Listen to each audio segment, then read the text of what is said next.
Okay, good evening, ladies and gentlemen. This is Clueless Trading. Frank. This is one of the free market update webinars that I do time to time, especially during some inflection periods in the market.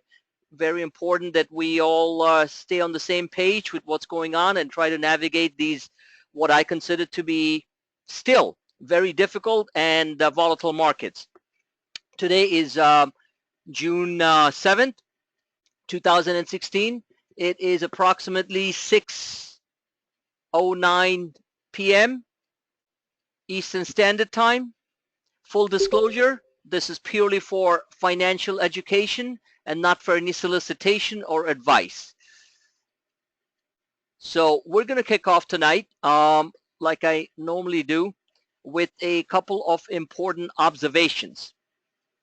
First of all, I'd like to welcome everyone and every single new member and free trial subscriber who has signed on over the past couple of weeks and the ongoing new people that we keep getting. I personally do thank each one of you for the support, because after all, we know what we're doing here. At least I think I know what I'm doing here, and people who have been with the service for a while are benefiting tremendously from the type of work that strategic tactical work, as I like to call it, that we're doing here. But when newer people arrive, I find it to be more exciting because I can see them change, hopefully with the right type of encouragement and guidance. That's the best we can give. We don't give advice here, to flourish into powerful traders and investors. Because the reality of the thing is that this business is, which we all know, is a tough business, but the rewards are also high. The problem is that you get the rewards and it kind of just slips away from you when we're feeling, when we get a little bit complacent or we get too overconfident. And on the other side, we get too scared and too fearful and we miss huge moves. It happens to all of us. It happens to me, maybe on a lesser degree,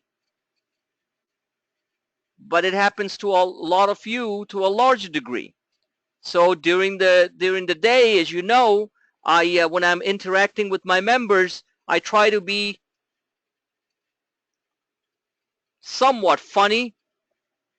Feeble attempt, just kidding. And try to get people going, because my job is not to tell you what to do.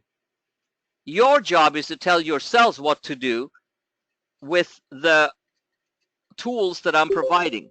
And those tools are in the form, as we know, of trade alerts, very tactical charts, certain comments and quick analysis of breaking news, which are important to the markets. Case in point, last Friday, everyone's panicking and, just the world is going to end, 38,000 jobs created, we are going into a massive recession. I stayed calm, showed the tactical levels where we can pull back, what would happen if we bounce from there, and lo and behold, there was one of the largest reversal candles that we saw last Friday, which is the continuation pattern is going on till now. Today we printed a high for the year on the markets, and that was simply a result of the massive short covering, and we'll go over all this stuff tonight, and the massive short covering and forced buying that came in when the hardcore institutional shorts realized, oh Lord, this market's not going to be down 500 points on this terrible number. Well, let me just point out one thing. Even the pundits, if you turn the TV on, they were saying this is it. Stock twits, forget it. There's some very smart people in there, but I'm sure most of them are uber negative, as most of them are. They were screaming and shouting, this is it. Shorts thought it was the best thing since sliced bread because you had a drop in the market. But how long did it last? Half an hour? You had a massive, massive reversal candle, showed it on my Twitter feed, acted on it, and it was a fantastic day. And the follow through is continuing right now. So let me walk. So from a standpoint of what I do here, we have a lot of new people in here tonight. So let me just explain very quickly what I am attempting to do with my service and how you can benefit from it. I am not attempting, I repeat, to be your timing service. Okay? I am not attempting to basically try to every day give you something that goes up $1 and you make a little money, or you don't make money and then you come back and say, okay, what's the next trade? You know, this and that. I am not a timing service. I want to be very clear about that. I will give tactical trade alerts. I will give tactical market alerts. I will give tactical macroeconomic alerts, which can range anywhere from the economic data that we get every day, a quick analysis of what I think, or I will give you a quick rundown of what's happening in a bond market in the form of a visual, a chart with captions, which you know I do, which tells you like if the 10-year bond, which I track very closely, goes to 1.7%, you generally have a reversal rally in the stock market. That's what history has shown for reasons which, if I have time, I'll explain today. I've explained it before to other people who know, they know. Then the correlation between oil and the Japanese yen, things like that. Look, I'm not trying to make, and I've said this to people before, a PhD out of you guys. You guys don't want that. You guys just want a trade that works. You make some money, you smile, you don't give it back. I understand all that. I want that too. But in order to really tactically manage your trades, to make the most out of a chart like this, okay, Tesla, for example, where nobody wants to touch the stock down here at 216 or so, and I am issuing a buy signal, which I did yesterday. And this is not the first time, by the way. Okay, you'll see a lot more of these. Is what I call precision tactical trading. So people who basically are looking for looking to manage their trades, they have to understand the background that we are operating in. They have to understand a little bit of what's happening here on the E-minis, on the futures, because this theater that we're watching, this drama, because the market is nothing but a soap opera of money. Okay, just the way all of our lives are a big drama, they are. Okay, whether you like it or not, your life and your friend's life and everyone sitting here's lives, and everyone's got some drama, some story to tell. Me included, myself included. So the point is that in order to understand the soap opera and who the actors are, you have to know a little bit about the technicals. In fact, you have to know a lot about the technicals. You have to know who the players are, why these E-minis, okay, S&P futures, are dominating your life. You wake up in the morning, futures are down 20. You're like, oh, God, here we go again. You know, I have these Tesla calls and stuff. Now I'm just toast. I'm dog meat. That's a terrible thing to say. We love dogs. I have 2 dogs. No one should say dog meat. How about what do you call roadkill? You know, raccoon or something. You're raccoon meat. Okay, how about that? Okay, I shouldn't say dog meat. That's terrible. So it's like this. You know, this was Friday. Big crash. Looked like, oh, it's never going to end. And then you have corrective pullbacks like we are having, you know, like we had today. So you have to understand some of these things, because in order for you to carry a trade and really make some decent money, not just like hold it for 5 minutes, goes up $1 and you're like, okay, I'm out of here. In these type of situations, you have to understand the background, and that's where I come in. I try to put in as much rationality as possible and calmness as possible within the markets, so you don't keep on getting out of every great trade that is being posted out there. because that's the only reason why traders don't make real money. It's not they don't necessarily get into something. Well, most of the time traders don't get into something at the worst possible, at the cheapest possible points. There were no buyers of Tesla at 141. When the stock went down the other day, there were no buyers at this here. We were buying because this is a defined inverse head and shoulder with a head here. People who know a little bit about technical patterns know exactly what I'm talking about. This is a head, this is a left shoulder, and perfect, bingo, there's your right shoulder. Is it a miracle that the stock just didn't keep on going down like this, like everybody on StockTwits wants? I shouldn't just pick on StockTwits, every other forum. Oh, Tesla's overvalued, it's a piece of junk. Elon Musk is a scam artist. Yeah, sure, I'd like to be a scam artist with 90 billion in the bank, okay? So all that good stuff. Look, I'm not in love with Tesla. In fact, I'm in love with any particular stocks per se. There are certain ideas I like because I think the management is doing a great job, and that there is future in the company. But if somebody wants me to fall in love with a particular company, you're not going to find it in my service. Okay? How about that? Because the way I look at it is these are just instruments which are going to allow you to make money. If you want to be a very long-term investor, well, invest and sit on it. It doesn't matter if they go down, up or down 50, 60 points, because eventually, I think Tesla is going to be a $1,000 stock when they get all their different pieces together. So that's a different story. So treat stocks like you are, it's the tool you're using to make money. Don't just fall in love with it just because you made some money on it. But it is important to get to know the patterns of trading on individual stocks, the behavior of how they behave, because every stock, it's like a person. They have certain behavioral traits, so they trade a certain way. And those patterns in some stocks can be very convoluted, where you can detect exactly what it's trying to do. Priceline was a great one. No one knew what Priceline was going to do. I kept on charting it, and then the picture was very clear, and over the last 10 days or so, and there has to be, by the way, there has to be always an element of luck, which, it's not all expertise.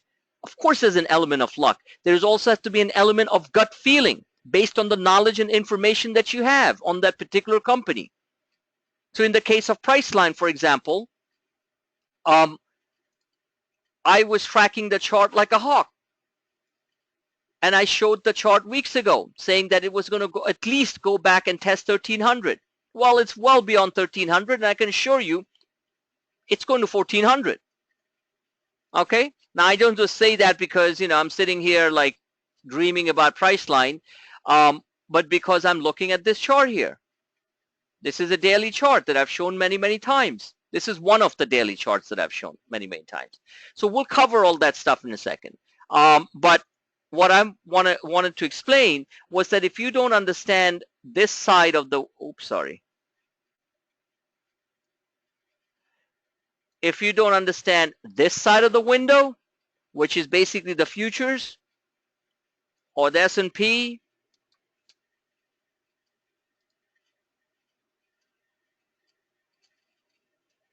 or the NASDAQ futures,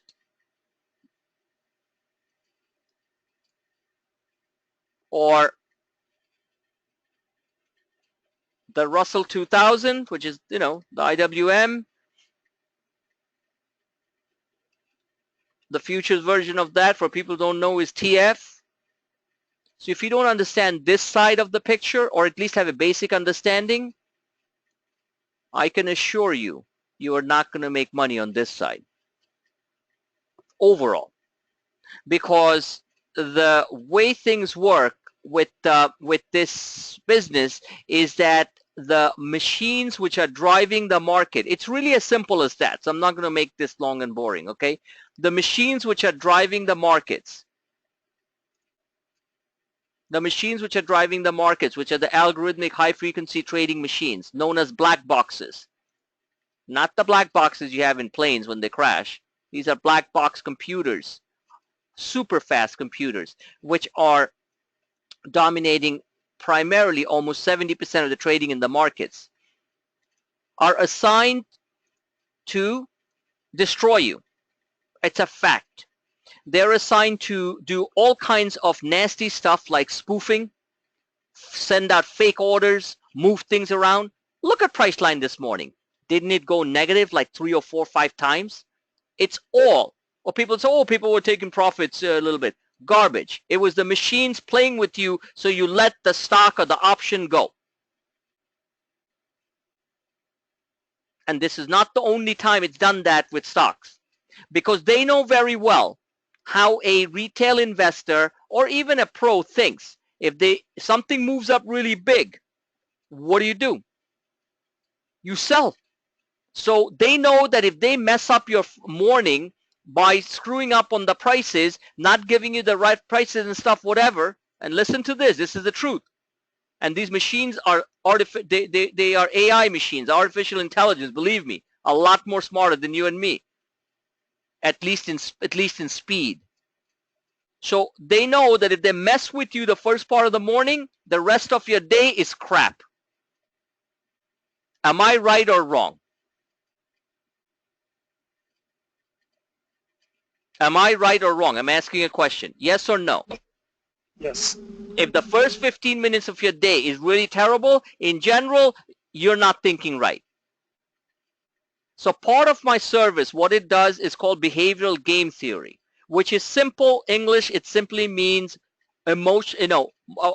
changing your mind frame a bit, a lot. Behavioral boot camp. I am not Anthony Robbins, and I'm certainly not Dr. Phil.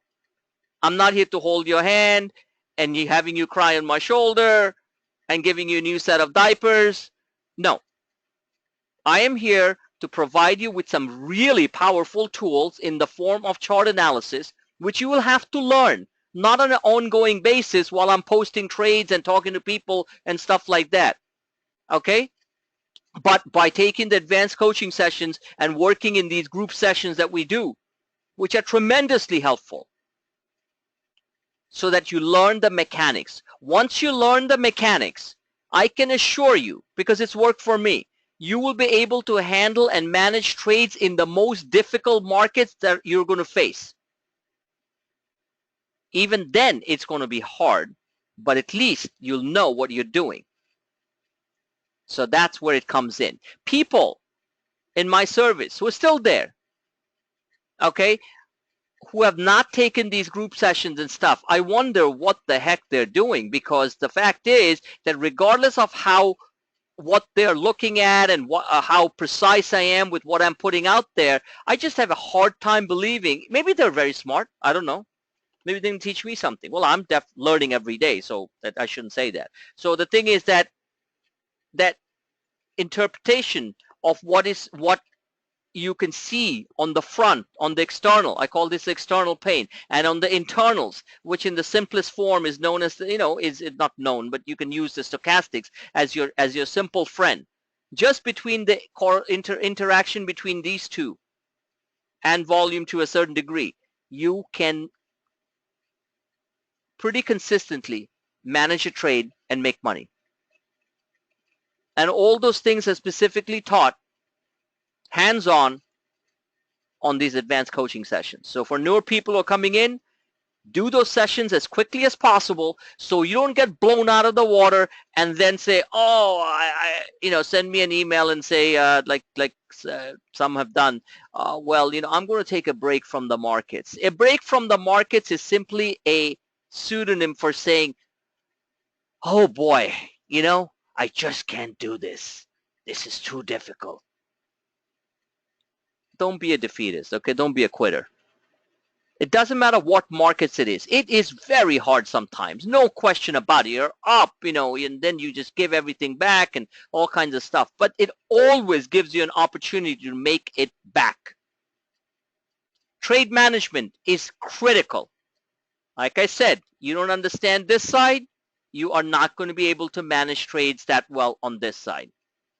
And it doesn't matter who gives you what trade alert. Because there will be days, and I'm sure it's happened to many of you, where you actually were up, and by the end of the day, you're actually down on that same trade that you were up a lot on. So many different ways to do it. All right. So saying all that, for the newer people, one of the most critical aspects is you need to keep an open window on wherever you are. If you're trading, like let's say you're sitting down and trading and not just running around on your iPhone and trading, but is to track the Twitter feed. This is known as the real-time Twitter feed, short I say RT sometimes, RT feed. I try to be as timely as possible. I'm very timely on my exits. I'm sorry, on my entries. On the exits, I'm also very timely, but it is not possible for me, just so you know, to give you a sell sell alert on every single item, stock or indices that we're trading at that given time. Number one, because I'm trading, and number two, I'm already laying down the levels you should be watching, so you know that where you are falling within and managing your profits. Another important thing I want people to realize, this is for newer members. I'm not here to know how much you're trading with. I'm not here to know what your profits are. We have a strict policy of not boasting or crying about how much money we made or lost. We try to be as civil as possible, and there are great people who are in our group who are mature enough to respect that policy. So saying all that, if somebody, let's say, buys 20 contracts of Tesla at 4, and that thing basically rips up and goes to $11, which it pretty much did in like a couple of hours, right? So let's say it's ripping and it's going from 4 and it's going to 6, going to 7, and they have 20 contracts. Their money's just dropping on their head from the skies. So they have 20 contracts, 20 calls, for example, at $4. And this thing is shooting. They blink their eye. They're like, Clueless Day Trading, this guy's fantastic, blah, blah, blah.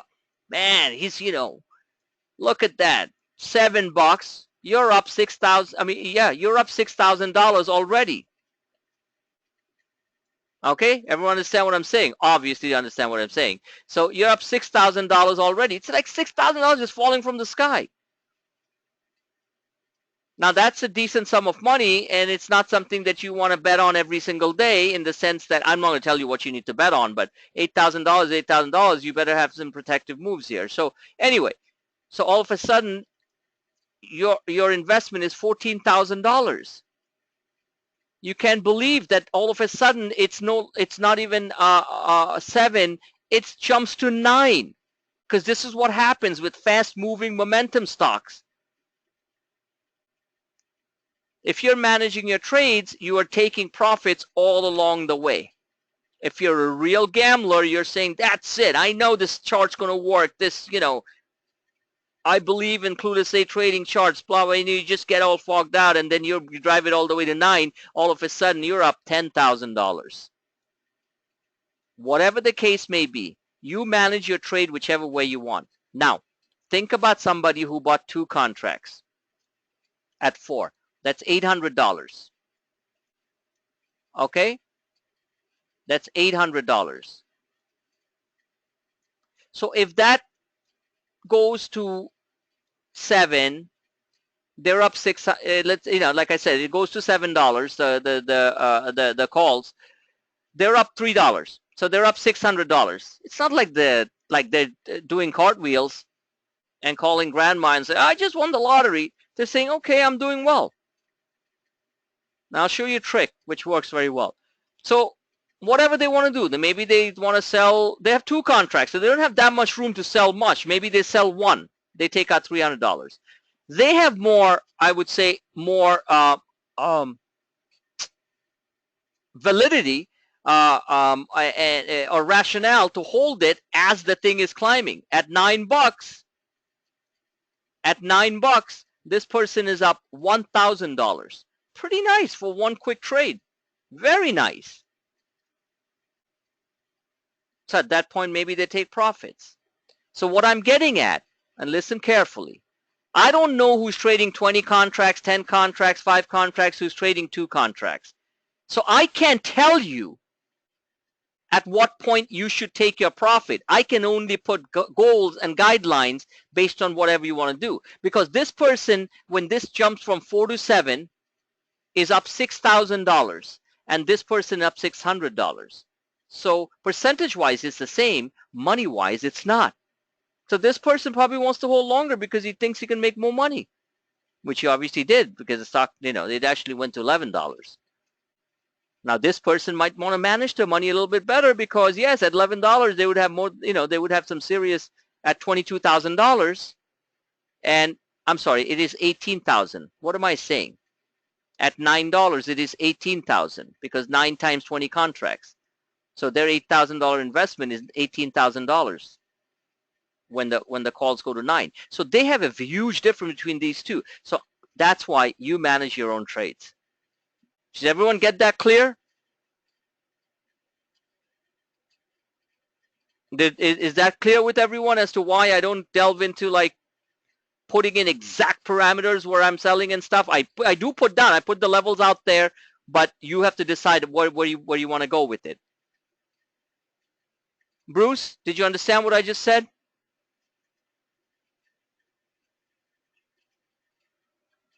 Anyone still there? Yes, it makes sense. Okay, good. So Marcus is here. Good. So the point is that you manage your trades, do fine. Okay. Now here is a little thing that I think in these type of markets you could do very well with. If you have, let's say, some power stocks that are moving, and I try to highlight the ones as quickly as possible. So let's say today it was Tesla. And remember, you're day trading against hedge funds. Don't forget that. And those hedge funds have a short list of stocks that they're going to push that day. And that's the reason why you saw Amazon just sitting back and lounging, having a cigar, right? I'm going to be down $3, $2, who cares? Tesla's like, I can't wait to just like rip and go past my 50-day moving average, all that stuff. Priceline just has one destination, that's 1400. Win in the beginning of the morning gets kind of slumbered around, and then and then just got up and started running. So just giving you some solid example. Apple was running, but Apple, it's tough to make money unless you buy a lot of calls. So the thing is that or unless you buy in cheaper, then it's fine. But just buying Apple like intraday doesn't always pay the bills. So you had Tesla, you had Win, and you had Priceline. So one of the methods which works pretty well, very good actually, to be honest with you, is putting little bits in each. And it's simple. So if you buy 2 contracts of each, for example, of course, Priceline the most priciest one. So if you buy 2 contracts of each, in aggregate, you'll have 6 contracts. In aggregate, you have 6 calls, right? So on a big buy wave in the market, and I point all those out, it's starting to go. These 6 contracts, let's say you bought them on an average price of, I'm just giving you hypothetical examples, of 4, and they jump to 6. You're already up 50% on your money, or they literally jump to 8. You're up 100% on your money. We get a lot of those 100% type of movers, you know that, especially on the indices, on the S&P 500. That's another day's story because trading S&P 500s and RUTs and IWMs requires some real skill, and that requires real chart reading. So if anyone's really interested, they got to sign up and sit down for a full session to learn that. That is, you can spend your whole week just trading S&P calls and puts or RUT calls and puts all day long. You know that, right? So 100% here. So my point is, the risk level on buying little bits of different of these type of companies is, in my opinion, I think probably a better method, even though Tesla was the strongest. So if you had most money in there, you'd have made the most. But then at the same time, Tesla is a very dangerous stock. So it could have turned around and bang, one huge red candle and you're fried. So So that's one way to do it. You spread your monies a little bit in different fast, powerful, high momentum type of stocks. The other way I believe you can do it is that you can the other way you can do it is you stagger your profits. In other words, you bought early, you move up real fast, you take 50% of your money out. Okay, so first stage, on stage one, you take out 50% of your money, or it's some decent profit. I always say one thing, because after all, trading is a mental game. The first real, like, to have decent profit, you have, take it. You can always get back in. Okay, so unless you just want to hold it all through the day because the chart looks that strong, that's a different story. But the first stage, if you take out some cash, it's going to make you feel good. So taking out cash is on first, let's say morning trades, get in there and you see that boom, reversal swings. And remember, the biggest money is made on reversals and breakouts. Always remember that. Real breakouts, powerful breakouts. But in this market, breakouts are fake. A lot of them are false breaks and false breakouts and false breakdowns. We know that. So, but reversals are seldom false. Remember that. Reversals like we saw on Friday, reversals that we see in the market when it opens down 100 points, goes down another 100, and then get a big fat hammer reversal and then it goes up to certain levels that I show based on my charts. Those are real. Because you know why? Because reversals are done primarily on short covering. And people and institutional shorts who are covering, so you get this big move down and big move up. This is what the shorts are covering. They're not messing around. They know their livelihood is at stake, because the powerful markets can burn you if you're a short. Burn you hard, as it's doing right now. So if you are institutional shorts, let's say they're short $100 million of the S&P, and the market does this, they better take their profits, because it's life or death. Because when this market turns, like it did Friday, I'm just giving you Friday as a recent example. This happens a lot. If they don't cover, they're done. They're toast. So that's why these reversals on the first part of the reversals, all right, are the most powerful. And then we have to see what levels it gets to, how it reacts, and stuff like that. So for a long, if he buys in here, he's not going to die if he sells here, or if it goes down a little bit here. At least he knows that that was a major pivotal bottom. So his downside is somewhat limited, or at least he knows that if he falls more, he can buy again. But for a short, he doesn't know whether this market's going to rip higher like this,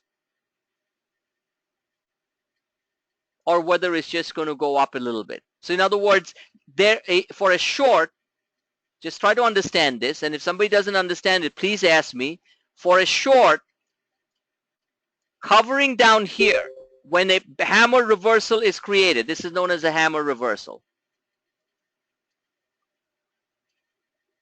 right? A hammer reversal candle. So when that is happening down here, that is real money. They're covering short. I mean, they're covering hard. And the rest of the candles might look like this, and then they're a little bit longer, then one may be down.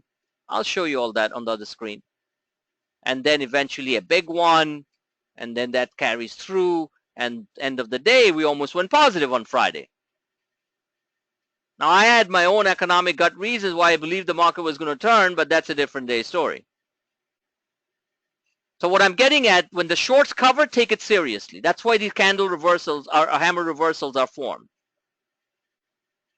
And then the rest of it, this is like buyers and sellers just kind of fighting each other. Do I want to go higher? Do I want to sell? Oh boy, I made some money. I better go back, all that kind of good stuff.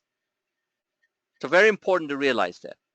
That is sort of the behind the scenes explanation of why these hammer reversals are so powerful. and on heavy volume. The heaviest volume is right on right off the bottom, just so you know that. All right.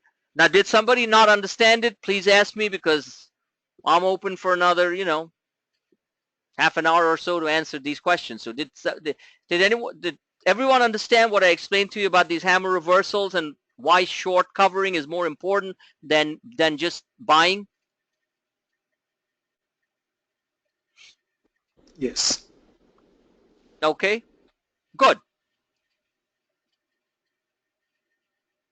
Sounds good. All right, great. Now, so going back to what I was going, just repeat.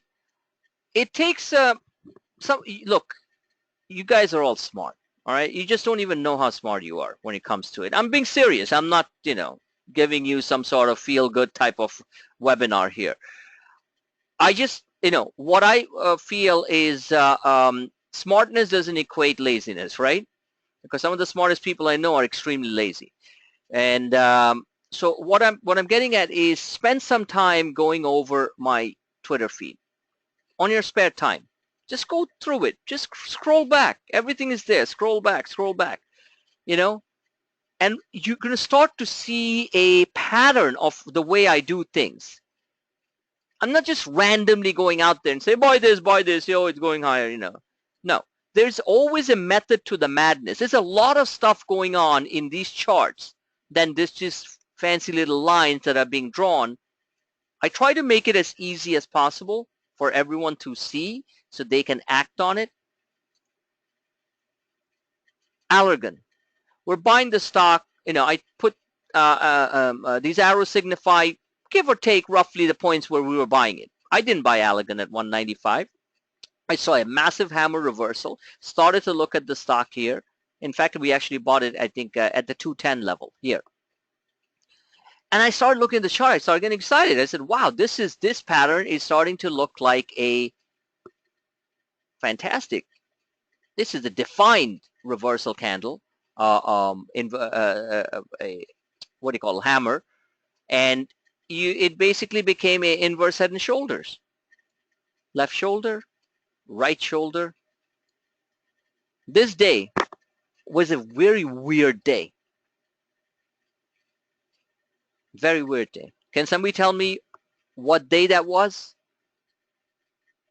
Does anyone remember? Some Allergan players here, that it just shot up like this, and by the end of the day it was actually down? Anyone here traded AGN last week? After we bought it? We'd actually bought it here. You can remember? Okay. News came out that Carl Icahn had taken a big stake in Allergan. The stock shot up $8. I immediately sold some. It's obvious. Options went boom. The whole day did nothing but give everything back and went negative. Complete head fake. However, if somebody was reading my charts, this channel was drawn. Okay?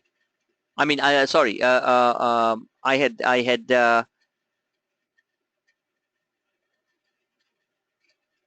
can't remember which chart I had there, but I had the gap fill and everything pointed out, because this part wasn't there at that time. So I stayed calm. And if you look back on that day and look back and kept on showing, like, okay, buy some here. I even said, end of the day, buy some more Allergan. It looked scary, this candle, because it looked like it was just going to go back and test that 205 level again. But once the following day it started to pick up, started to keep moving, then this channel was very easy to determine. As long as the stock stays, give or take, stays within this channel and holds the 232 level, which was the breakout level right there, 232, it's going higher. Now, where does it go higher? It goes into the gap. There's a big gap fill here. That's why the shaded area. I drew this particular line because I feel that that's where it's going to hit first, which is 260. Look at Allergan today. Biogen basically imploded, okay, for their own MS drug that didn't work or something. And Allergan's just going the other way. It just stayed high, 250, it crossed into this zone, and it held up there, still held up there at the close. So something more powerful is going on with that, because this stock, the way you read it is this line shows this would be my most optimal level, 285. It gets to the upper end of the gap. I think it does. Does it mean that every day there's going to be a green candle? No. You could have a red candle. Okay? I'm sorry, this was the call icon day where it went up and then came down. My apologies. So this channel was already drawn then. So as long as it stayed within the channel, that's what I was trying to remember. As long as it stayed within the channel, I was okay. Different things I'm watching. I'm watching the stochastics. They're moving up nicely. Shows strength, underlying buying, money flow. Bollinger's. That's another day story. I teach all this stuff in extreme detail in my advanced coaching sessions. There are people I know who just trade off by looking at these frigging Bollinger Bands. Seriously. If something is sticking to the upper end of the Bollinger, it is going higher. Something sticking on the lower end of the Bollinger, it's just one of the things, okay? It's not going higher. So when this stock was on its free fall, it just kept on sticking to that lower end of the Bollinger like, you know, it was like some sort of bad glue. And now it can't get over the top. It's like it's trying to shake it off. You know, the market's trying to shake Allergan off, but it's just saying, no, this Bollinger is going to keep on climbing, and I'm stuck to the upper end of the Bollinger. So you see that in stocks. That's one way of looking at it too. Okay, and this particular platform is obviously the Algo HFT platform, and this is one heck of a platform. Anyone interested in that, like I always tell everyone, let me know. I'll send you the info. You can talk to them. These are primarily used by hedge funds and institutions. Okay, this particular platform. It's fantastic. Every bar means money if you're a trader.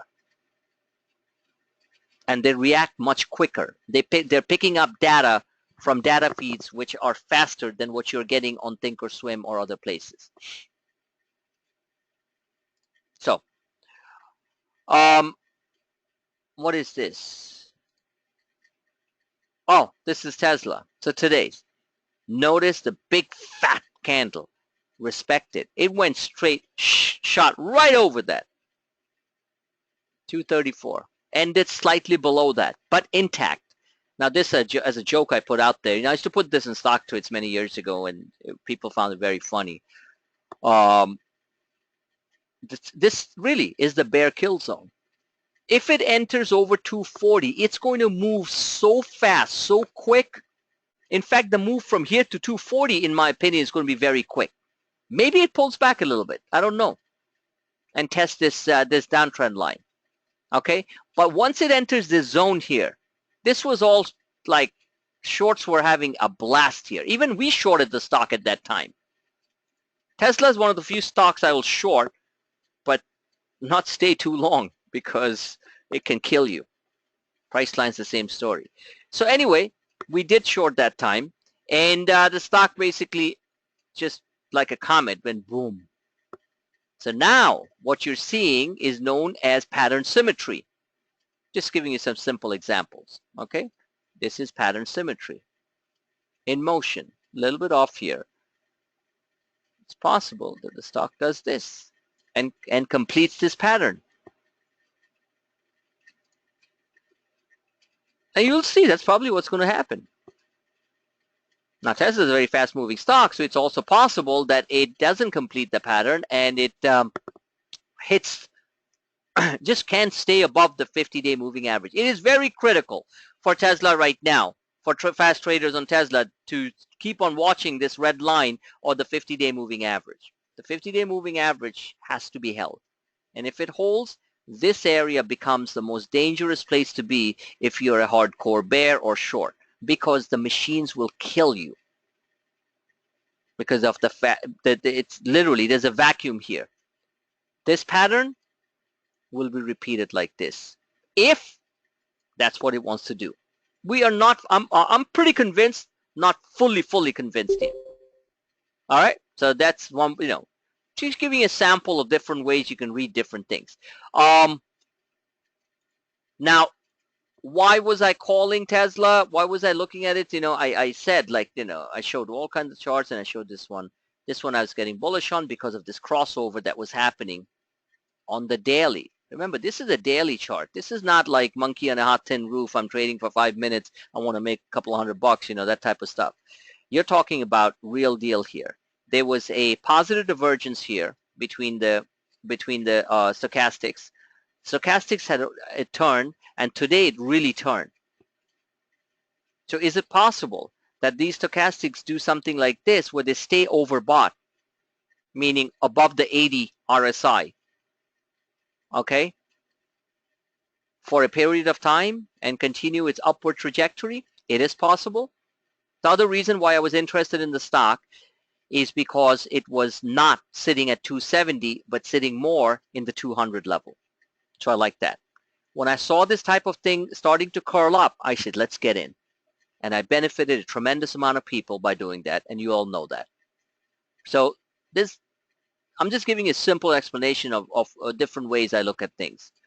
I bet you didn't find too many Tesla buyers on the other forums that you were looking at, unless they were really gung-ho Elon Musk lovers. That's a different story. They want to buy every $1 dip on Tesla. That's another crazy madness, if you ask me.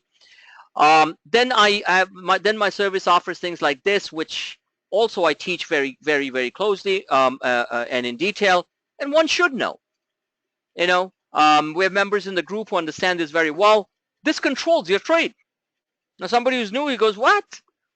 Yes, this carry trade, the Japanese yen spot trade versus the US dollar, will bury you on a great trade or will make you rich for the day. Because if this is completely collapsing, means getting stronger. Remember, this is inverse relationship with the US dollar. In other words, for every $1 you're buying right now 107 yen. But you want the yen to be weaker. So you want the yen to be up here. For every dollar, you want to be buying 115 yen. And the weaker the yen gets, in other words, the higher the index goes versus the US dollar, the global carry trade picks up steam. It's also known as risk on. You hear that on TV a lot, risk on days. Risk on days are the best days to make money. But the best days to make money are when you offer a risk off day, you position yourself, which we try to do, and you all know that. The pain of sacrifice is far less than the pain of regret. The pain of regret is painful. Man, I should have done that. Oh boy. And we keep on doing that long enough, it's like you're going to get asthma. Okay? You're going to run out of breath. Oh man, again, we didn't do it. So technically, you don't buy every dip. No. But tactical dips need to be bought. And that's what I specialize in my service. So the best and the most joyful days are when you set your trades up. Maybe come for that day you're down on the money, but you're setting the trades up. And then within 24 to 48 hours, it's a kaboom moment. And all you do at that point, you just sell at will while the rest of the world, including some members of our group, are scrambling around to buy. And, ooh, is it going to go up another $2? Well, the risk of going up another $2 is far more than the risk of falling $6 because you didn't buy the day before or the day before. Does everyone understand that? Because that's a very vital concept of this business. Yes? Everyone understood what I just said? Okay, good. One thing I like to focus in my business is basically trying to keep things simple. But it's not that easy to keep things simple, especially when the markets are being run by machines. Swing trade. This is a swing trade chart on Amazon that I drew, I believe, back in April. Once I could join a couple of lines, right? Look how precise this chart is. I mean, really, look how precise this chart is. These lines are drawn by me, obviously, and then the candles are just the naked candles are just there. And then I put a structure on the chart. Once you put a structure on a naked chart, it comes to life. then you know what you need to do, how you need to manage your trades, where you're going to buy, where you're going to sell, where you're going to scream and then buy. That's actually the best times to buy, when you scream and then buy, by the way. And that what levels are holding. So when people ask me, okay, and they'll say I was on Bloomberg TV or CNBC, oh, where do you think Amazon's going, Mr. Clueless Day Trading? I'll be just like, okay, I think Amazon on the upside has 756 written on it.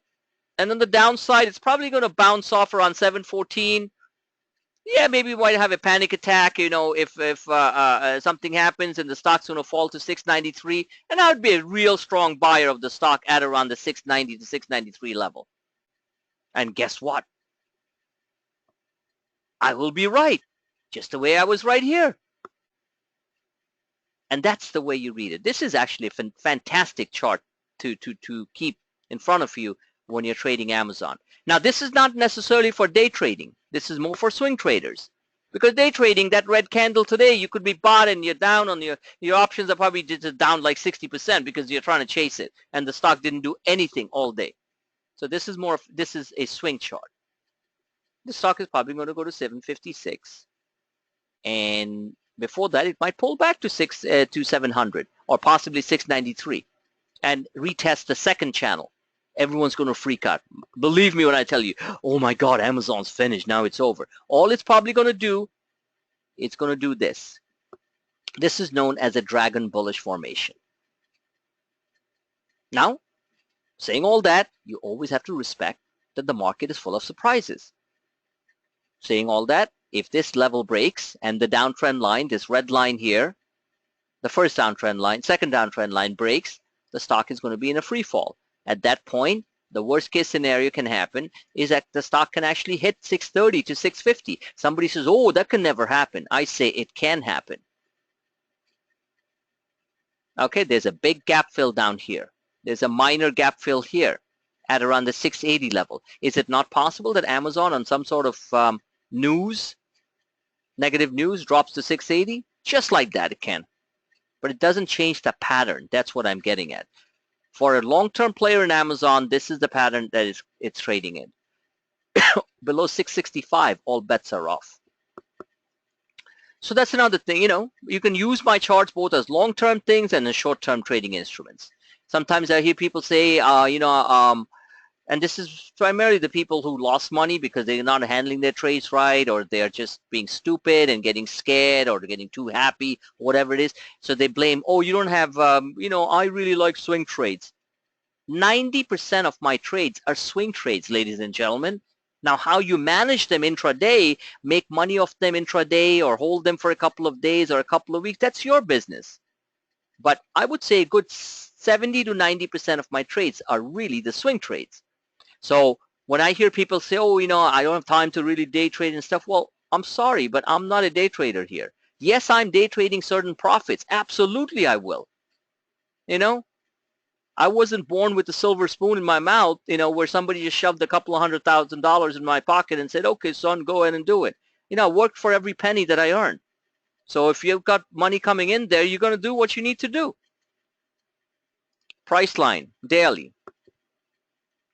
There you go. There's a big gap fill. It's right here. It could very well pull back 20 points or so. If it breaks below 30.40, the stock ain't going higher at that point. At that point, 1280 comes into play. So all these type of things, you have to know what you're looking at. The internals are positive. However, when the internals start to turn down, then this type of corrective action happens. People freak out. They're like, oh my God, it went from 1365 down to 1300. That was back in April. It was nothing but a consolidation channel. I teach all these things very, very specifically on and looking at it, not just the stochastics and other stuff that you should be looking at. Then came the earnings and the stock collapsed.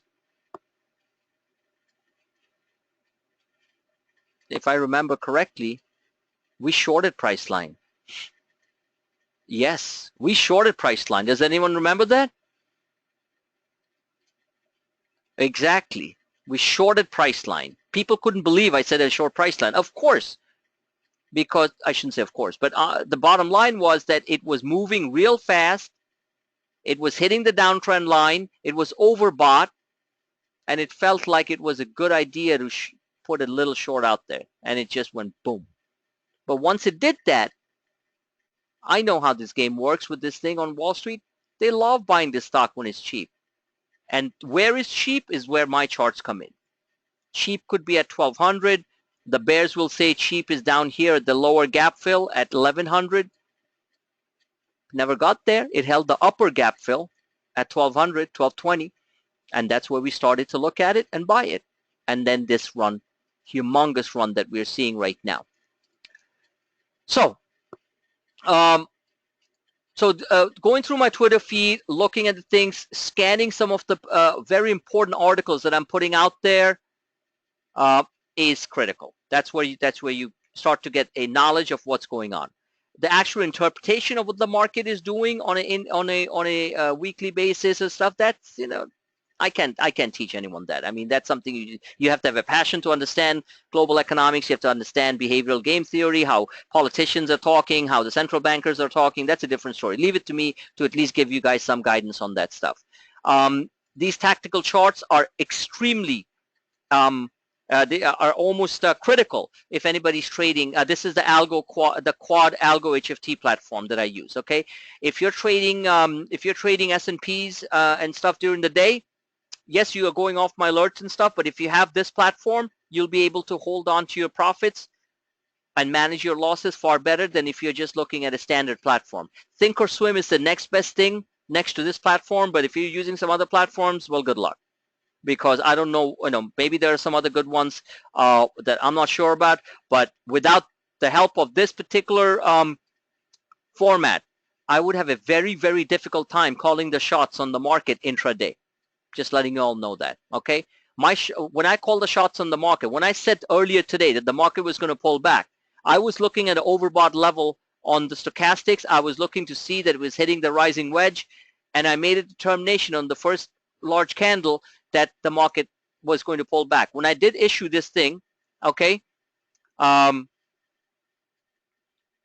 do you call, the market actually went up, retested this level, and then gave in. And then ended the day, 2-1-12, ended the day filling the gap. I'll tell you where it went. And this is something you guys have to know. One second. Perfect. The low for the market was 2110.18. Okay? Look at my chart here.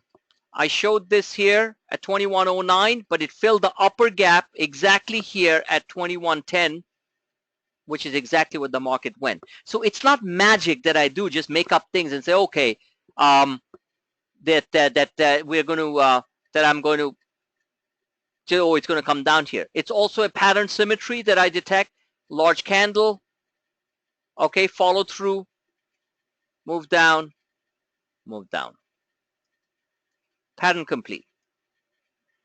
Breakdown, like I showed, would be below the 2017 level. Then we would have a nice breakdown. This was your Friday job thing. The reversal candle showed up first here, off oversold conditions. Very easy for me to spot. Issue a trade alert. Big one. Okay? Of course, how you interpret this whole thing here, that comes with time. But very important that some of you serious traders have this platform in your toolbox. All right, I don't want to just keep on going on and on. So I am going to, so Twitter feed, very critical. Chat room that we all spend time in is excellent to discuss ideas and stuff.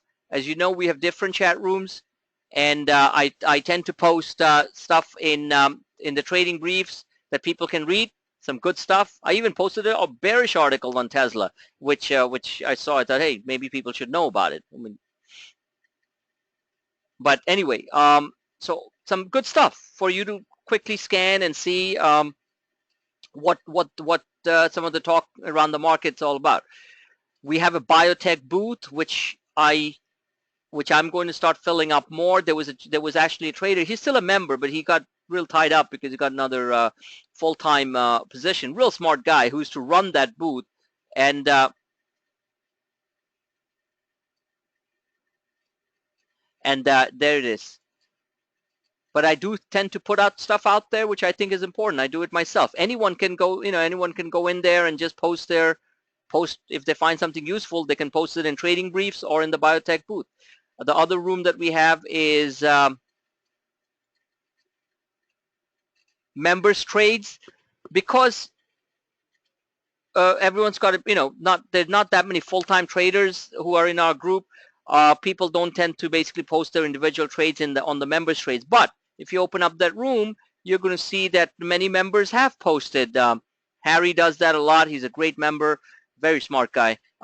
So it's in there. You can post your trades in there so that to benefit other people. But primarily, we congregate and we discuss things, and I tend to be very engaged, which is a key feature of my service, on the public chat room, and try to answer as many questions as possible without losing my head. Okay, so that's where we do. But it is not the place, I repeat, where trades are posted. Trades are only posted on the real-time Twitter feed for you all to move forward. I'll cover that in a second, Ruchi. All right, so between that, the chat room, oh, very, very important. The video channel where the video casts are posted. Okay, you know my website. And one second. So on the website, it is important for the newer members to explore the members content area. Okay, there's a lot of helpful videos. In fact, there is a couple of very helpful videos on that you can find. Well, this one too, beginner's coaching session. You get an idea of, and that's my part of my workspace where where all these amazing ideas are being generated. So you definitely need to listen to these video casts. Then down here it says Algo HFT pivots. There's another video cast how to read those, interpret those charts, the algo charts. Introductory site navigation, same thing that I'm talking to you about. Trade performance that I need to update more frequently because I haven't really done that. Actual trade performances out there from what the trade alerts that I put out there and what they have done. Glossary of frequently used terms, things, slangs that we use like MYOT, which is manage your own trade, RT for real time, things like that. So it's a very useful little format in here. And then these particular videos. On the right, you see end of the day reports. I try to do at least 2 or 3 end of the day reports a week, or pre-market AM reports, and so look out for those. And if you click that, they take you to,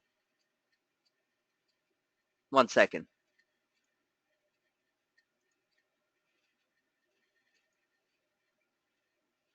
The Clueless Day Trading channel is on YouTube. And for some of you who don't know, looks like this. There are tons of videos in there. So I highly suggest that you not listen to all of them. But no, all kidding aside, if you ever want to know what I'm talking about during some really critical times of the market, you can look up the dates. Let's say, for example, when the market crashed. Oh, it crashed in August of, it crashed in February 2016. You can scroll down, ladies and gentlemen, and you can basically listen to what I was saying at that time and the levels and everything that I was showing. Market volatility, China fallout analysis, part 1. These are good stuff, okay? This is stuff that if you were another service would be charging you hundreds and hundreds of dollars. Here you're getting it for a very, very reasonable, if not small, price. So there's tons of the videos in there. So anytime you want to say, hey, what was this guy saying during the time when the market was down 500, 600, 700 points? You can basically click on that, give or take a day or two from, or maybe the same day, and then click on the video and listen to it. All right. So that's very, very important. All right. Not a joke.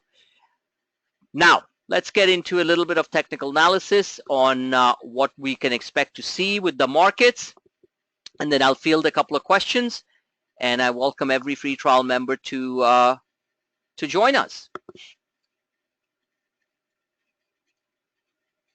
and make some real money. So let me take this out of here. So Ruchi asks me, what do you expect? Do you expect the market to be down tomorrow?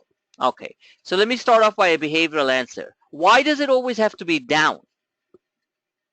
Why can't the market be up? You know, so this is what has happened to all of us, and some of you more than me. These volatility in the market, which some analysts say, oh, it's really good. That's garbage. Volatility is there to destroy and make your brain into mush. That's the reason why everybody's petrified of the market every single time it goes down 100 points. Okay?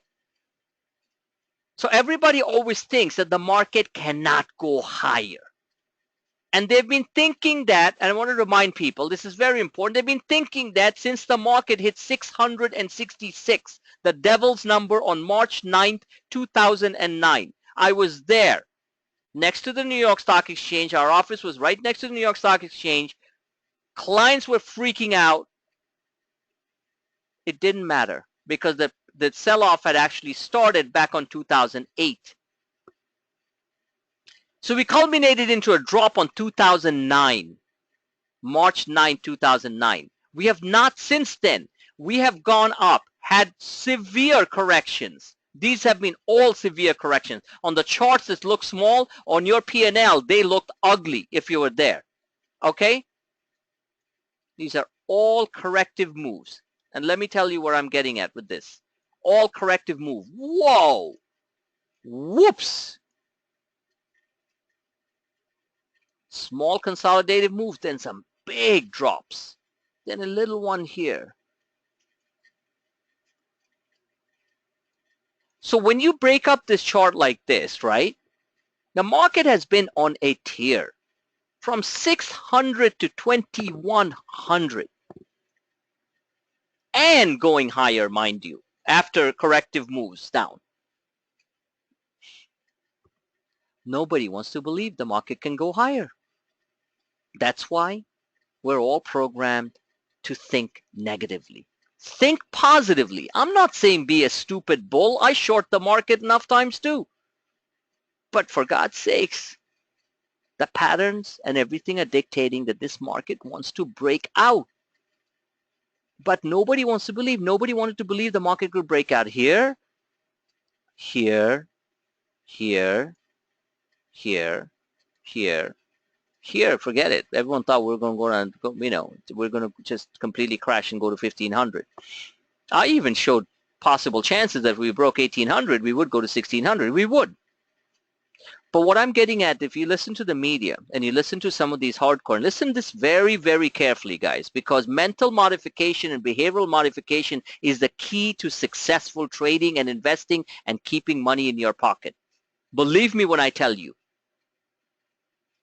It doesn't matter how smart you are and how, you know, and how many fast trades you can do. How much you keep in your pocket at the end of the week, end of the day, end of the month, end of the year is what really makes it. Behavioral modification, please, for God's sakes, is something you all need to work on big time. I do. So if I do, then all of you certainly need to. Believe me when I tell you.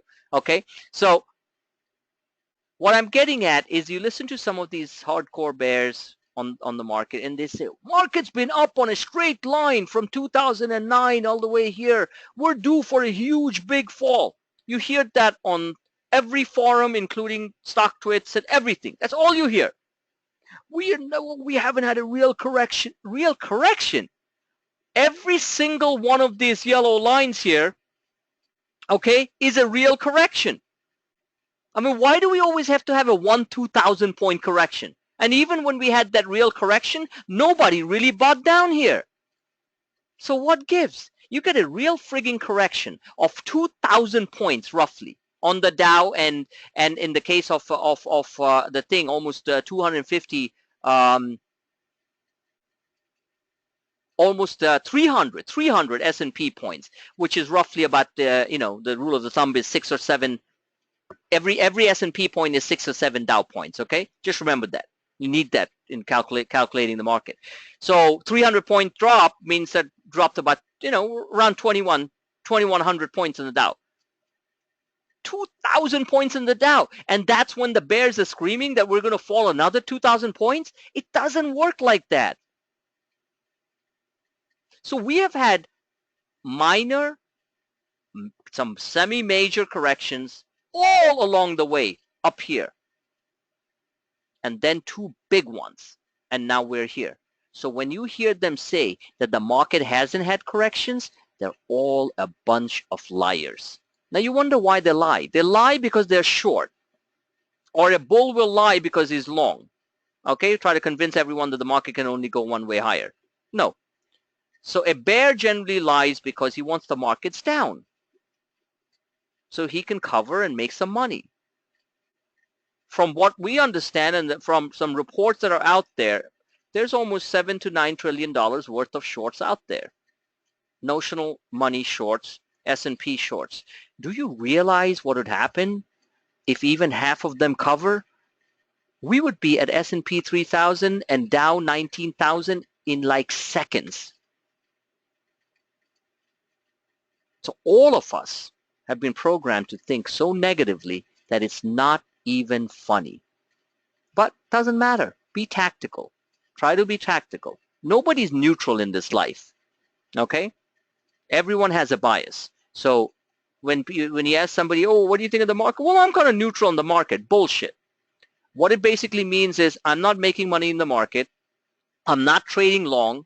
I'm waiting some sort of miracle. I have some shorts and I hope it really works. That's really what neutral means. Okay? Just so you know that. So nobody's neutral about the market. People are either bearish or they're bullish with some sort of, leaning towards that. I'm overall bullish on the markets, but I do believe that the markets will have a corrective action as early as mid-June during the Brexit vote in the UK, and that we could have a sharp correction, like 500, 600, 700 points, fast.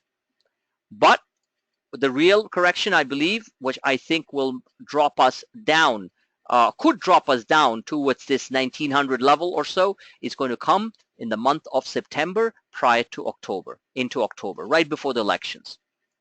Okay, we're going to see a big, fat October-style crash. And it's going to come right before the election because everybody and their grandmas are going to be super duper scared about this election season. All right, including global markets. So saying all this, I'll show the bigger picture, then I'll go into the shorter picture as to what I think might be happening for the rest of the week. So upper end of the market is 2200. This being a weekly chart, that would be sort of the max move on the market. Another 100 S&P points, 110 S&P points, that's roughly another 700 Dow points. We could possibly get there, just so you know, before we drop in October. All right? We could have a surge up there as third quarter results start to come out, because a lot of people are saying that earnings trough, as in the worst earnings, were felt this second quarter. Okay? And we are going to second quarter right now. So ended second quarter, and the third quarter, we're going to start to see some rejuvenation of earnings. Can somebody tell me why that is? Can somebody tell me why we will see better earnings from, let's say, one specific sector, especially, which dragged earnings down big time in the first half of the year, and since late last year? What caused earnings to drop that sharply? Please, just volunteer an answer. Oil. Huh? Who was that? Ruchi, guidance. Oil went down. Yeah, who is that? This my wise ass buddy? Is that Fish Eyes? Yeah. Yeah, of course you'd know the answer. Yes. So he just saved all your butts because I was going to grill you all. You know, a simple thing. Oil crashed. It took down energy earnings. That's almost 18%. In some cases, 20% of the S&P 500 and almost 40% of small caps in the Russell 2000. For God's sakes, think common sense. And Bruce is right. Higher oil prices and the lower dollar will help earnings. Correct. Now, there's no guarantee. Oil staying up. You know, the big fat sheiks, they've said it. Enough is enough. We aren't seeing $20 oil, okay? And some of and the new guy who's running the Saudi kingdom, he's Western educated. He's a smart guy. You know, he's not like hardcore, like old school, like I'll kill every Iranian that I see type of guy. You know, he doesn't want to start a war in the Middle East. So he's going to keep oil higher. Because don't forget, Iran and Saudi Arabia are mortal foes, economically and religiously too. So saying all that, you got so oil based. And that is automatically going to have a boost. Forget about doing any major analysis.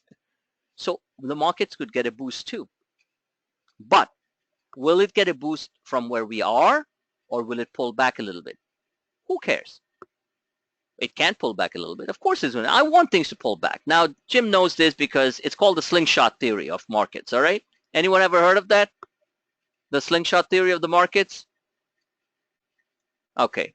No one's really heard of it because I concocted that theory years ago. Just by looking at the markets, I was trying to understand what what is this market? I mean, just whatever. Anyone ever used a slingshot? Guess not, man. Yes? No? All right. A slingshot has a thing like that, and then you pull the rubber band back, right? You pull the rubber band back, and then it just springs forward. Okay? And that is exactly what markets do. Before they make a big move, they need to basically shake out everyone out there. And then it generates the kinetic energy to basically go forward. It has happened every single time, and it will always happen. That is only if we are on the uptrend. So generally speaking, right now we got, a slingshot, move up.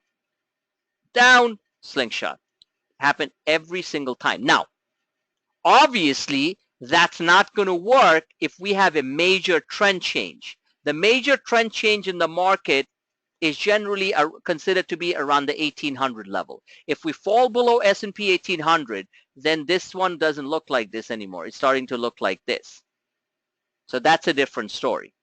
But for now, you get these pullbacks and they get bought because the market, at least on a technical perspective, still has a little bit more room to run. So this oil thing, maybe some stability in Europe, because Europe is starting to see some green shoots. In Italy, especially in Germany, you're starting to see some signs of real economic growth, sticking. China picking up on the other end. Who knows? We might get some of that. So saying all that, it's very possible that we get a nice surge into the third quarter before we get that big pullback right before the elections. So short term, what do I think is going to happen to the market? I'm clueless. I don't know. All right. No, this is what I think. I draw lines. All right. So this is what I do. Watch this. So this is the hourly chart going back to a couple of Thursdays ago. So I try to join as many lines as possible. And bingo, I arrive at a point which tells me whether or not I'm going to do something with this market. So this line intersects exactly here. There's also a red line going with it. These two lines, and for newer people, are basically treat them as the 50 and the 34-day moving averages. Treat them as the highway that the car is traveling on. This. The highway is kind of on an incline. It's going over a little hill. It's kind of still going on like that, right? The 50 and the 34-day moving average. As long as the 50 and the 34-day moving average is on an upward trajectory, the market is going to keep on bouncing, give or take, within a few points of that particular line. So on a short-term basis, the markets are still on a nice uptrend. And as long as it stays roughly above, let's say 20, this is E-minis obviously. Let me put it on the S&P. Hold on.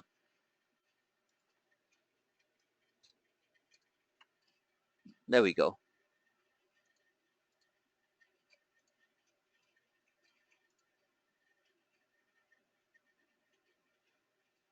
I'd rather do it like this. Good. It's no magic that it intersected the 50-day moving average. As long as the market basically, let's say, short term, talking this week, can stay above the 2100 level or so, then the uptrend will continue into Friday. If the 2100 level breaks, we have a gap to fill. That would be right here from Tuesday 2 weeks ago, when we were at 2080 and we were all like sitting, oh, is this market going to go higher and higher, and kept on showing, that the trajectory was higher. So that gap will get filled. That's 2077. Now, how do you make money in those type of things? The way we make money, and this is for the newer members, okay, is we short the S&P 500, we short the Russell 2000, and we do great. I told people to buy the 2100 calls on the S&P 500 on Friday and earlier. Specifically Friday. Look it up on my Twitter feed. They were $5. Those 2100 calls went to, trying to look it up for you here, because I switched to the 2110s.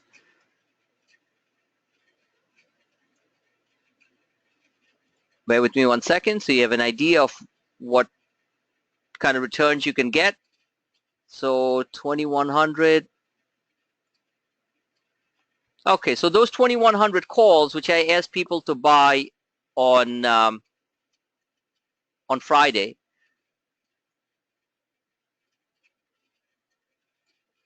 I actually said to buy the 2105s, I believe, or 2110s, because I knew the market was going to overshoot the way things were looking.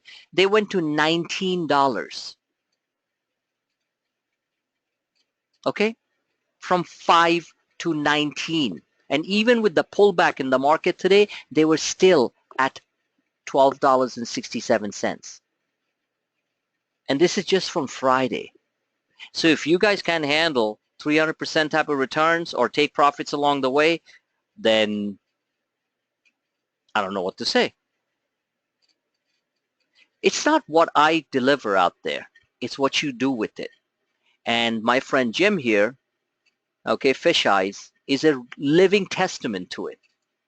And it took him a little, and he's been consistent, even though there are rough days. But Jim will tell you himself, and talk to him during the day when he's in. Okay, New York guys, all right? It's not, the accuracy is intense, what I show. But it's what you do with it. If you freak out on every little 50-point pullback in the market and bail out, that's your problem, not mine. If you stick with the trend, and I'm showing these things, and I know many of you are, okay, like you did yesterday, many of you newer guys made some nice amount of money, and good for you, then that's fine. So that's it. This is a very simple thing here. Mechanical driven, tactical driven markets. The 50 and the 34 moving averages on the 1 hour are still beautifully pointing higher. If they start to curl down, and cross over each other, this short-term uptrend is off. And at that point, this comes into play. And of course, if we break that, then this gap comes into play. down here. One second. And all this stuff is not just for, looking pretty on the charts. This is real money being played.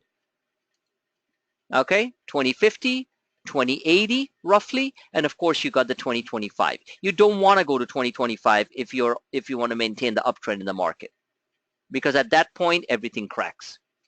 Below 2020, the market's going to crack really hard. But by the time you get to 2020, I'm not sitting there. I'll be shorting the heck out of the market.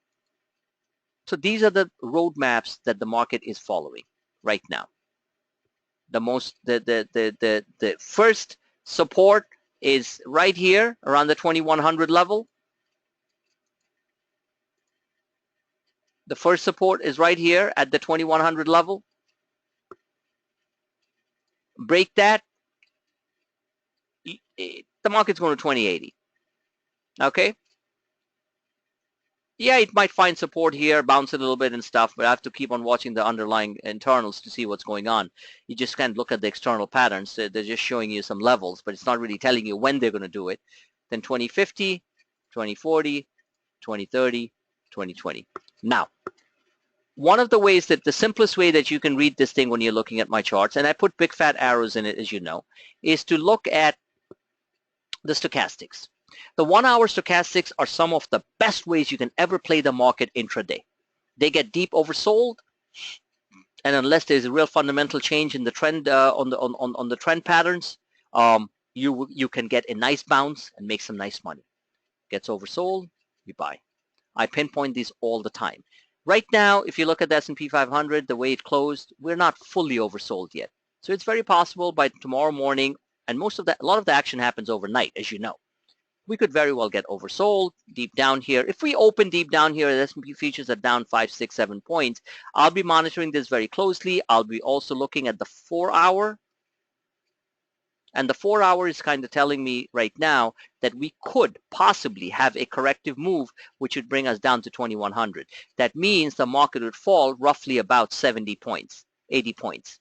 Doesn't change the trajectory of what's going on, but it could very well fall down to 2100. And this needs to get reset. This is a 4 hour window. So I'm just giving you a little flavor here. I don't want to get into it right now. So the bottom line is that I look at a lot of things immediately. I evaluate the situation on the ground overnight, because I'm, my eyes blink open 4:35 in the morning sometimes, and then I just quickly look to see what's happening in Europe, catch up on things, and I can make a determination how our markets are going to start acting by that morning. So in a nutshell, there's a lot of things to grasp, okay? And ride my trades, but you got to know how to manage them. That's the key thing. Advanced coaching sessions, you have to do them. You don't do them, you will lose money, in my opinion. No question about it. Aside from that, I will entertain any quick question. So in answer to your question, Ruchi, everything looks okay so far right now. We'll be coming into Friday. The uptrend is intact. So I still believe we're going to end the week on a strong note. However, the warning is that when we come into the middle of the week, which is starting next week, next Monday is the 13th, we always get turbulence. We have Fed meeting, we have Brexit, whether or not England is going to referendum or the UK is going to leave the Eurozone. All this is going to shake up markets. So the middle of the month, I expect a nice pullback, and we'll see. However, it also happens to be that the 17th, Friday, is options expiration, monthly options expiration. Fish eyes knows, so I'm not going to even bother asking right now. But the monthly options expiration generally 80% of the time is a bullish event. What does it mean? It means after that initial turbulence, give or take a day or two around the 15th, which happens to fall on Wednesday. Wow, 15th actually happens to fall on Wednesday. We call Wednesdays red Wednesdays in general. Okay? Red Wednesdays means when the market tactically resets itself. It means nothing. We actually do some nice buying, depending on where the markets are, on Wednesday to sell on Friday. Given where we are with the monthly options expiration on the 17th, I expect give it the period between the 13th and the 16th to be turbulent, probably biased to the downside, and we're going to make money off that. No question about it. And then a sharp move up into monthly options expiration, OPEX. You'll see these things happen, and many of you who've been with me know it's happened so many times based on what I've said. It's you'll be amazed. But that's the way it's going to play out, in my opinion. But we are entering a period, just so you know, mid-June, which is going to be a little, has to be topsy-turvy, because we don't know which way the referendum's going to go, whether the Fed's going to raise rates in June, even though they're saying they won't. Who knows? They might. We might get a slew of strong numbers between now and Friday and next Monday, and the Fed says, okay, I think the Fed should raise rates. But, you know, what do I know? So I'll entertain a question or two, and then we'll end the sessions. Any quick questions? Mars, Paras, Vic? No? All right. If we don't have any questions, then I will sign off and all new members who have been listening to this. Many of you already are members. The few who are free trial subscribers, feel free to basically join the real deal. And we have great people here to help you. And can you share a Google chart? Yes. This is the one I was trading off today. I own Google, so I wanted to go higher. I was looking at the baby chart here, okay? And this was the last, that last minute sell type of thing. But Google, to me, what the best chart that I had on Google was actually on, bear with me.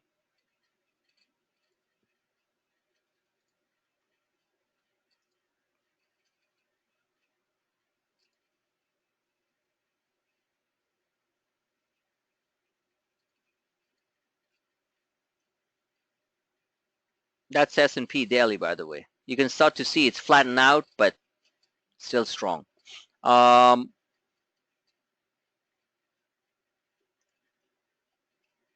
doesn't Google show up? There we are. So at face value, Google's chart doesn't look that great. I'm just playing it for short, quick, quick, like 4, 5, 6 points. This is the daily of Google. Let me get all the drawings out of the picture. Okay, it's a very choppy picture going on here. So the daily is telling me that Google still probably slips down. What the hourly chart was telling me, and which gave me a signal to buy it at that time, okay, 734, is that we are starting to see a positive divergence. This is very short term, mind you, okay, developing right here. As long as this keeps on going higher like it did here, we have a fair shot of Google testing the 50 and the 34 SMAs, simple moving averages, on the daily. So that an average of that would be 738 to about 741. So I'm really looking for Google to basically move from here towards these levels. This is going to be my sell point. If it breaks out over this gap here, which is 742 and 745, then the whole pattern changes. Then we get this. Okay, back towards 753 and higher. Now, I was also looking at the Thinkorswim chart, which showed me a different. Every platform will show you a different picture. So this to me was this is a 1 hour chart, right?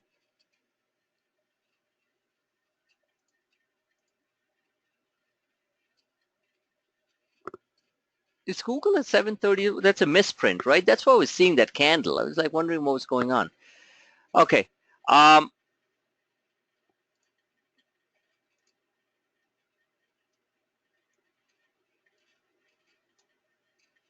Bear with me.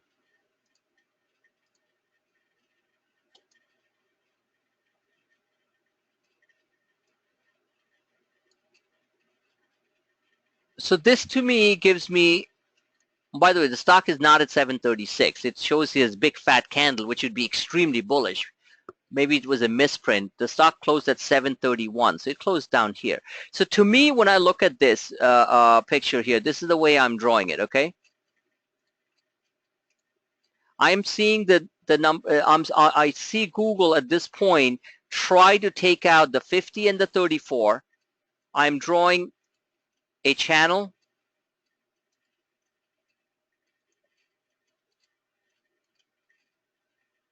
There.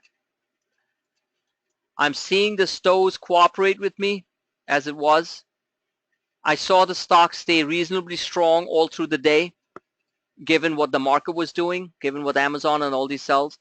If we do get this candle, just so you know, we're going to move real fast, real furious to cover this particular gap right here. There. And as you can clearly see, you can start to see a pattern develop. Here's the other thing I was looking at. 1 second. Price level. Okay.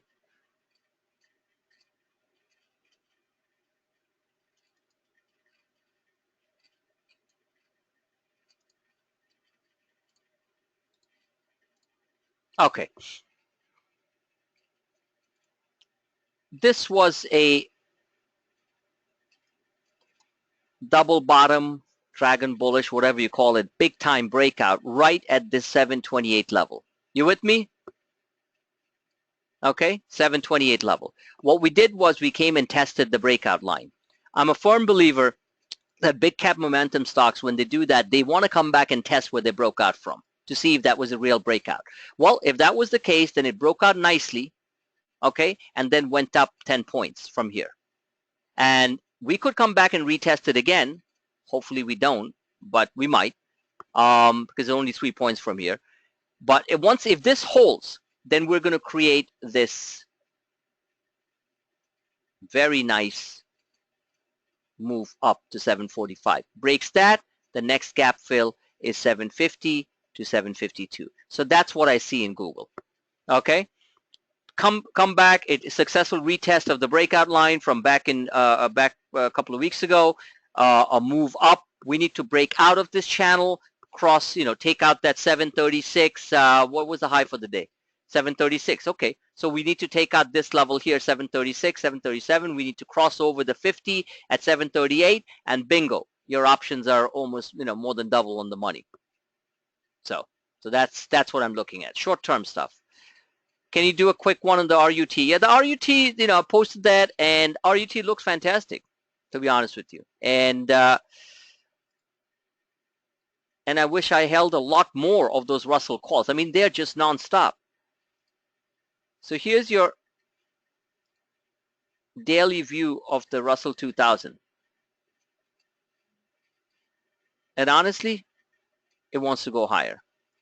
But that's in a real, that's in a world where everything works perfectly. But whichever the case, I had these red arrows. You just took them out. It didn't really matter.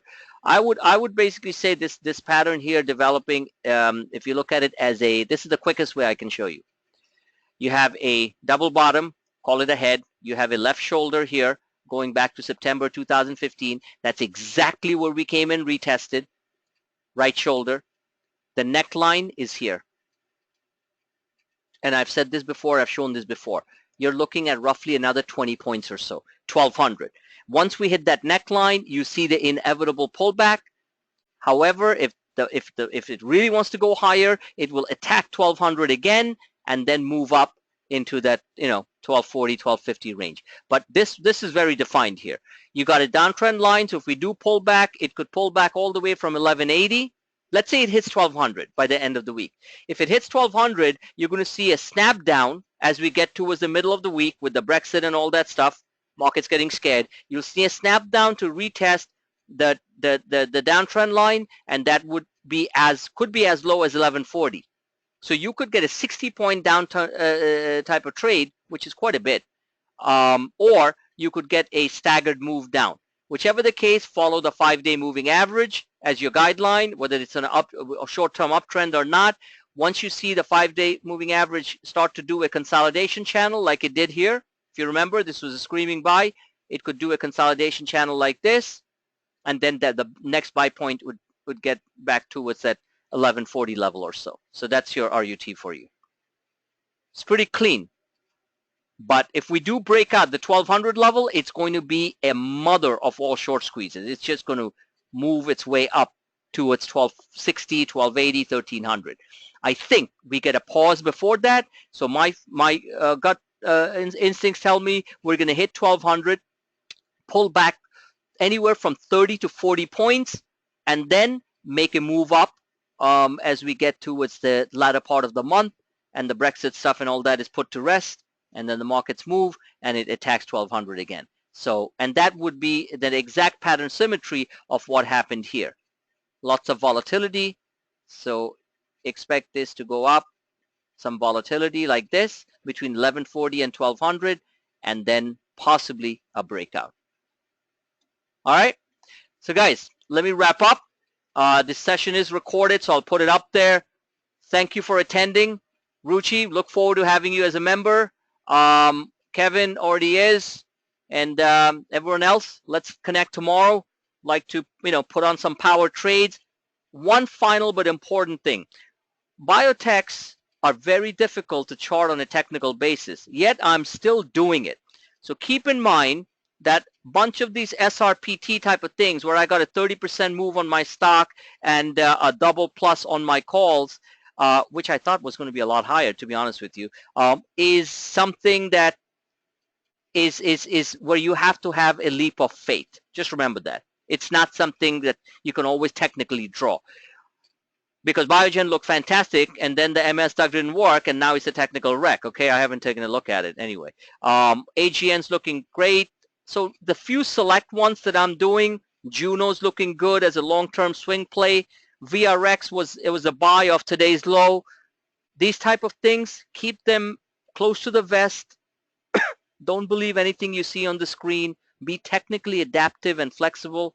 Stick to Clueless A trading, and I know we're going to get places like you never thought we'd get there. Okay, so that's it for now. Good night, and thank you for listening.